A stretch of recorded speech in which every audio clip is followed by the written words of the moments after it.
Mohon izin teman-teman sekalian, ada momentum yang sangat besar, yang sangat luar biasa, sangat istimewa untuk saling mengingatkan dalam waktu-waktu yang tengah kita lalui ini, khususnya 10 hari pertama di bulan Dzulhijjah dari tanggal 1 sampai dengan tanggal 10 Dzulhijjah.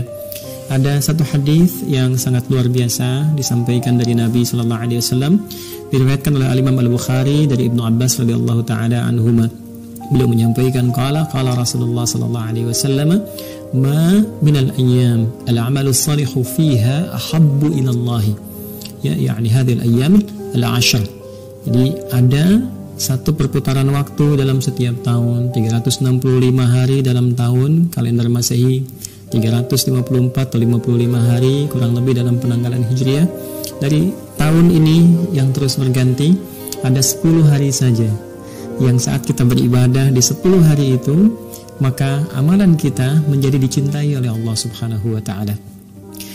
Yang 10 hari ini itu ditafsirkan oleh para sahabat merujuk pada keterangan Rasulullah sallallahu alaihi wasallam adalah 10 hari di awal bulan Dzulhijjah. Demikian penafsiran dari Ibnu Abbas radhiyallahu taala anhuma, Ibnu Zubair, juga Mujahid yang disampaikan dalam kitab-kitab tafsir yang bisa kita akses bersama. Teman-teman sekalian, apa keistimewaannya? Yang pertama dikonfirmasi oleh para sahabat kepada Nabi sallallahu alaihi wasallam, "Walal jihadu fi sabilillah." Qala Rasulullah sallallahu alaihi wasallam, "Walal jihadu fi sabilillah illa rajulun kharaja bi nafsihi wa malihi thumma lam yarji' bidzalika min syai'." Masyaallah. Kata Nabi, keutamaan kita beramal di 10 hari pertama di bulan Dzulhijjah itu, keutamaannya bahkan bisa melebihi keutamaan jihad fi sabilillah. Kecuali satu kondisi saja yang tidak bisa dikalahkan, yaitu seseorang yang keluar berjuang dengan jiwanya dan hartanya sampai dia tidak kembali lagi.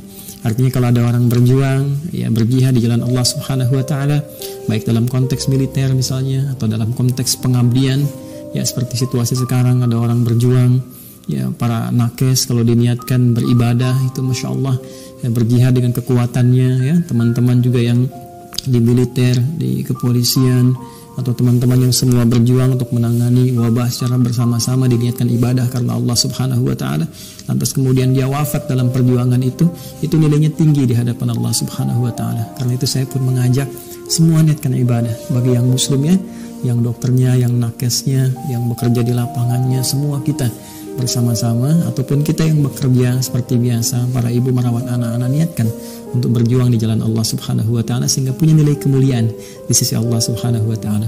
Nah, orang-orang yang berjuang baik dengan hartanya apalagi kemudian dengan jiwanya sampai dia wafat, itu tingkat yang tertinggi si Allah Subhanahu wa taala menurut keterangan Rasulullah sallallahu alaihi wasallam. Nah, kalaupun perjuangan itu tidak didapati, nggak ada tuntutan untuk berjuang secara militer atau sejenisnya dan sebagainya, maka awal bulan Dzulhijjah 1 sampai 10 hari pertama itu semua kegiatan-kegiatan ibadah itu naik status nilainya teman-teman sekalian, ya, dan tinggi, istimewa, ya, dan dicintai oleh Allah Subhanahu wa taala. Jadi sudah amalan yang dicintai, kapan lagi kita sholat dicintai Allah, kapan lagi kita baca Al-Quran dicintai oleh Allah Subhanahu wa taala, kapan lagi kita sedekah dicintai oleh Allah Subhanahu wa taala. Karena itu para ulama itu menghidupkan 10 hari di awal Dzulhijjah ini dengan banyak meningkatkan amal soleh, memberi contoh kepada kita semua, maksimalkan. Nah, saking pentingnya amalan ini di 10 hari pertama ini, itu bahkan Allah Subhanahu wa taala memberikan keistimewaan khusus dengan sumpah. Di Quran surah ke-89 Al-Fajr itu, ya, itu di pembukanya Allah berfirman, wal fajr wa layalin 'ashr wasyaf'i wal watr. Wal fajr, Allah bersumpah demi kemuliaan waktu fajar yang saking mulia, banyak manfaatnya, banyak keistimewaannya. Jangankan nanti di waktu fajarnya sholat, sebelum fajar pun, ya, kemudian keistimewaan tinggi dengan istighfar, wabil ashari hum yastaghfirun. Saat masuk waktu fajarnya ada 2 rakaat lebih utama daripada dunia dan seisinya, ya.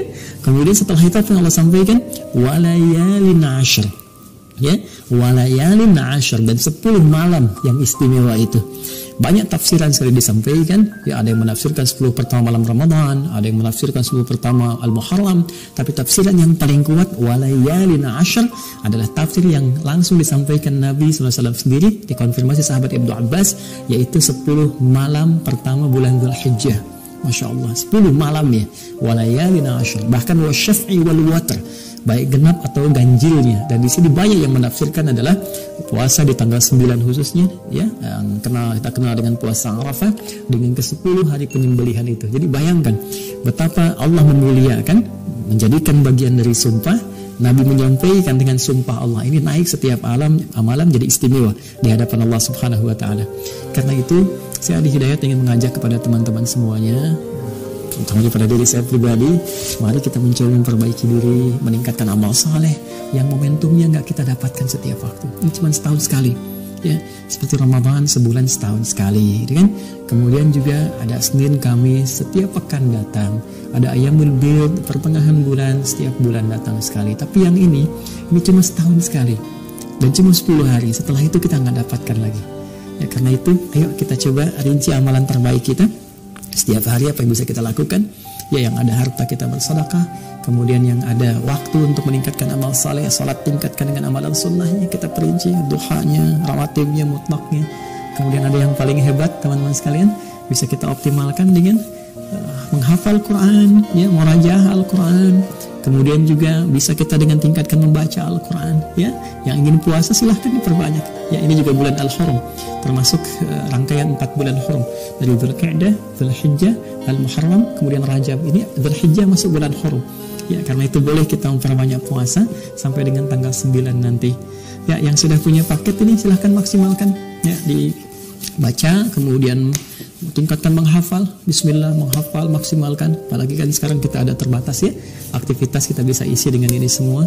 Ya, insya Allah teman-teman yang belum punya ini kan kita gratiskan, ya, kita gratiskan. Jadi insya Allah kita berusaha sebaik mungkin untuk bisa berbagi. Kecuali yang pengen masuk di Mira, ya, yang di Mira nanti ada paket lainnya menyatu dengan ini tetap sebagai tambahan, tapi nanti ada paket lain untuk paket belajar. Dan saya mohon maaf pada teman-teman yang di Mira. Alhamdulillah berkat doa Anda semua kita sekarang bisa terhubung kembali. Kemarin saya istirahat cukup agak lama karena terkena gejala tipes. Alhamdulillah sekarang sudah agak lebih baik, lebih enak dan bisa kembali menyapa Anda semuanya. Dan dalam sapaan pertama ini alhamdulillah Allah sampaikan kita ke awal bulan Dzulhijjah. Semoga Allah merahmati kita, menyayangi kita semua. Dan saya mengajak kita mendoakan teman-teman, ya, para ulama kita, guru-guru kita. Kemarin dalam sepekan kita juga dikejutkan dan ini sudah takdir dari Allah Subhanahu wa taala. Kita berdoa yang terbaik dan mengabadikan teladan-teladan guru-guru kita, baik Kiai Haji Abdullah Abdul Rashid Syafi'i rahimahullah, Kiai Haji Lutfi Fathullah rahimahullah. Semoga Allah merahmati keduanya, memberikan kemuliaan kepada keduanya dan pada guru-guru kita yang lain, dan kita coba abadikan pengajaran-pengajaran telah disampaikan oleh guru-guru kita sehingga menjadi jariah terbaik yang bisa menyempurnakan amal saleh kita semua di hadapan Allah Subhanahu wa taala. Sekali lagi, mari kita sama-sama mendekat kepada Allah, maksimalkan momentum ini, dan insya Allah kita berjumpa kembali. Ada satu pula yang spesial, khususnya bagi kita yang belum menunaikan haji di tahun ini, yaitu untuk menunaikan satu ibadah dari satu rangkaian keutamaan bulan Dzulhijjah yang diisyaratkan dalam Al-Quran surah 89 ayat 1 sampai dengan 3 itu, ataupun ditegaskan keutamaannya dalam hadis Nabi di Sahih Al-Bukhari riwayat Ibnu Abbas radhiyallahu taala anhuma, seperti pernah kami utarakan dalam edisi sebelumnya. Di antara 10 hari yang istimewa itu ada satu yang sangat spesial yang tidak ditemukan dari hari pertama, hari kedua sampai ke-8 yang telah kita lalui.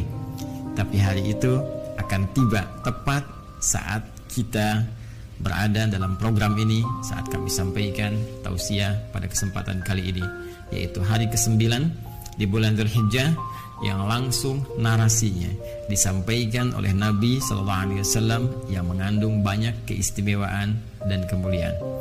Nabi pernah memberikan informasi kepada kita semua sejak kurang lebih 14 abad yang lalu bahwa hari ini menjadi spesial dengan satu ibadah yang sangat spesifik yang disebut oleh beliau dengan siyam, menunaikan siyam, puasa yang ditunaikan sesuai dengan ketentuan syariat. Beliau mengatakan, siyamu yaumi arafata anni ahtasibu 'ala Allahi an yukaffira al-madiyah wal baqiyah. Dalam riwayat lain, an yukaffira sanatal madiyah wal baqiyah. Sungguh puasa yang ditunaikan di hari yang bertepatan dengan momentum Arafah, aku berharap pahalanya di sisi Allah Subhanahu wa taala bisa menggugurkan dosa-dosa setahun berlalu dan menjaga dari perbuatan dosa setahun yang akan datang. Teman-teman sekalian, hari ini menjadi spesial dalam uraian hadis Nabi SAW karena tanggal 9 ini disebut oleh Rasulullah SAW bertepatan dengan momentum Arafah, saat para jemaah haji menunaikan prosesi wukuf sebagai rangkaian puncak haji yang ditunaikan dan menjadi inti dari penunaian ibadah haji dari sekian rukun yang harus kemudian diikuti.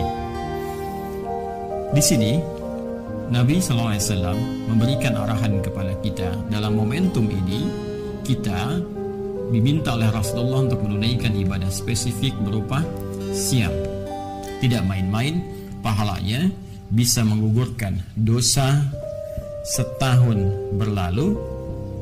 Dan perhatikan baik-baik cara kita memahaminya, bisa menjaga dari perbuatan dosa setahun yang akan datang.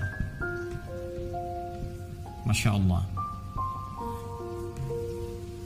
Artinya dalam konteks penunaian puasa ini, kita bukan sekedar diminta oleh Rasulullah puasa secara fisik, menjaga tidak makan, menjaga tidak minum, tidak berhubungan seksual. Lebih daripada itu, karena puasa ini potensinya dengan izin Allah bisa menggugurkan dosa setahun berlalu.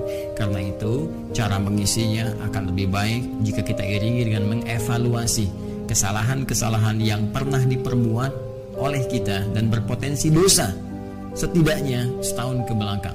Jadi seperti orang wukuf saat di Arafah, mereka merenung, berkontemplasi, merenungkan kesalahan-kesalahan, mengakui dosa-dosa, sehingga dengan pengakuan itu dan komitmen untuk meninggalkannya akan merubah pribadi mereka lebih baik setelah selesai menunaikan rangkaian ibadah haji. Pulang, meninggalkan segala keburukan, menanggalkan seluruhnya, dan bertransformasi menjadi manusia yang lebih mulia.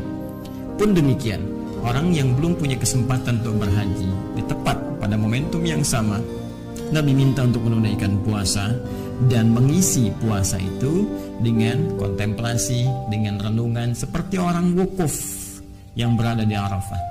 Maka dia ingat dosa-dosanya, hubungan dia dengan Allah, hubungan dia dengan makhluk, dengan orang tua, dengan istri, dengan suami, dengan anak-anak, dengan tetangga, demikian seterusnya. Maka ia mencoba mendekati Allah Subhanahu wa taala, mencoba untuk bertobat, mengoreksi dosa-dosanya, sehingga dengan itu mendapat penerimaan terbaik di sisi Allah Subhanahu wa taala. Ciri orang yang diterima tobatnya, diterima koreksi dirinya, diterima perubahan dirinya ketika dia mendekat kepada Allah saat berpuasa ini, pun demikian dengan yang wukuf di Arafah. Maka ciri yang paling spesifik saat tobatnya diterima, saat dosanya dihilangkan, adalah terjaganya ia dari perbuatan dosa setelah amalan itu ditunaikan.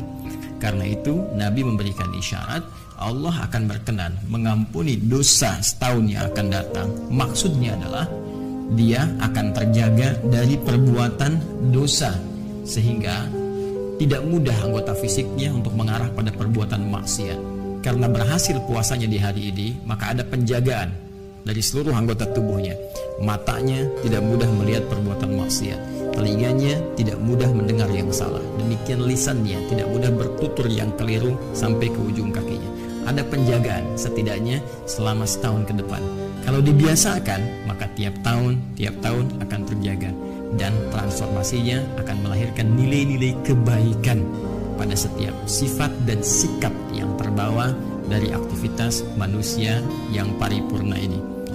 Jika demikian, boleh jadi ada banyak orang yang berhasrat untuk menunaikan puasa di hari ini, tapi belum tentu berhasil menjalaninya jika sekedar hanya menahan lapar, haus, dan kebutuhan biologis atau seksual saja. Karena itu, isi hari ini dengan banyak berenung, banyak berkontemplasi, mengoreksi diri. Dan buktinya akan terlihat setelah kita melalui ibadah yang kita tunaikan sebagai puasa bertepatan dengan momentum Arafah di hari ini.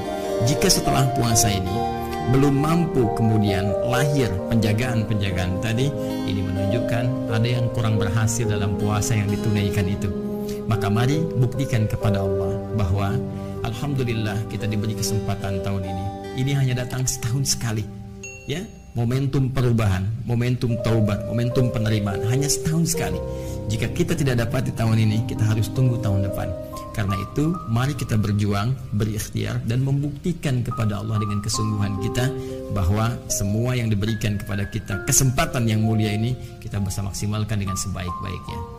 Yang terakhir, teman-teman sekalian, seperti orang yang wukuf di Arafah, punya potensi untuk banyak dikabulkan doanya. Karena itu, selain mereka beristighfar, mengoreksi diri, memperbaiki diri, juga semua orang wukuf seluruhnya 100% sudah otomatis akan memanjatkan doa kepada Allah, bermunajat dengan penuh kekhusyuan untuk memohon segala hajat kebaikan dunia dan akhirat. Pun demikian, hari ini momentumnya diserupakan oleh Nabi Shallallahu Alaihi Wasallam, esensinya dari segi esensi seperti orang wukuf di Arafah. Nabi bisa mengatakan puasa pada tanggal 9 Dzulhijjah, puasa di hari ke-9-nya. Tapi Nabi menegaskan siyam yaumi Arafah, puasa yang bertepatan dengan momentum Arafah, di hari saat orang wukuf di Arafah. Karena itu, seperti orang wukuf banyak berdoa kepada Allah, maka setidaknya kita pun isi hari ini dengan memohon, banyak berdoa kepada Allah, minta kebaikan-kebaikan. Wa minhum may yaqulu rabbana atina fid dunya hasanah wa fil akhirati hasanah wa qina adzabannar. Ini yang diajarkan doanya langsung oleh Al-Qur'an di surah kedua Al-Baqarah, itu di ayat ke-201. Dan di antara orang-orang itu manusia banyak yang meminta kepada Allah supaya diberikan kemuliaan dunia dan kebaikan akhirat. Maka mohonlah kepada Allah segala kemuliaan-kemuliaan di dunia ini, supaya mata kita menatap yang mulia, sehingga kaki kita, supaya harta kita diberikan kemudian keberkahan oleh Allah, supaya pekerjaan kita dimudahkan tapi yang bermanfaat untuk akhirat kita, melipat gandakan pahala-pahala kita. Isi banyak dengan doa. Kalau ingin lebih spesifik, misalnya kapan orang wukuf di Arafah, tanggal 9-nya jam berapa tepatnya? Pasti setelah matahari tergelincir, masuk waktu zuhur, mereka melakukan sholat jamak dengan asarnya. Setelah itu banyak beristighfar, berdoa. Jika kemudian kita konversikan, mungkin di sana masuk misalnya jam 1, taruhlah sudah tiba waktunya, maka tambahkan dengan 4 jam di sini, jatuhnya jam 5 atau 1 jam sebelum maghrib misalnya. Kalau kita ingin serupakan waktunya, kalau kita ingin bebas, maka mulai detik ini sampai dengan berakhir menjelang maghrib, potensi luas untuk berdoa.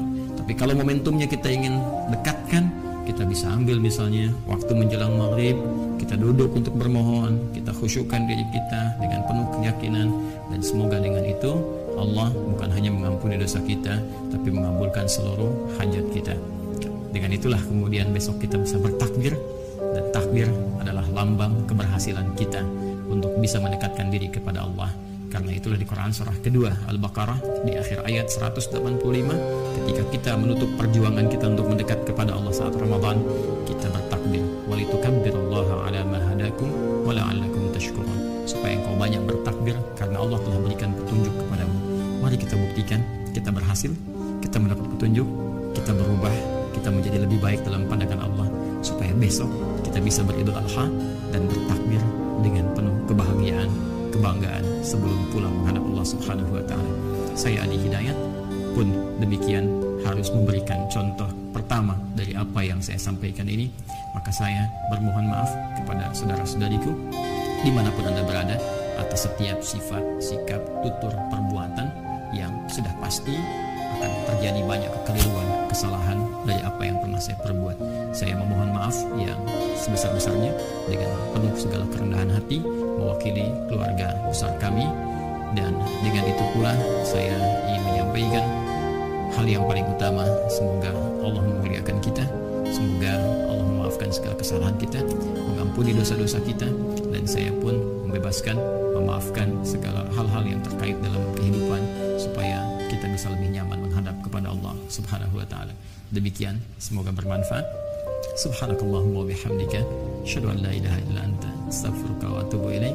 Assalamualaikum warahmatullahi wabarakatuh.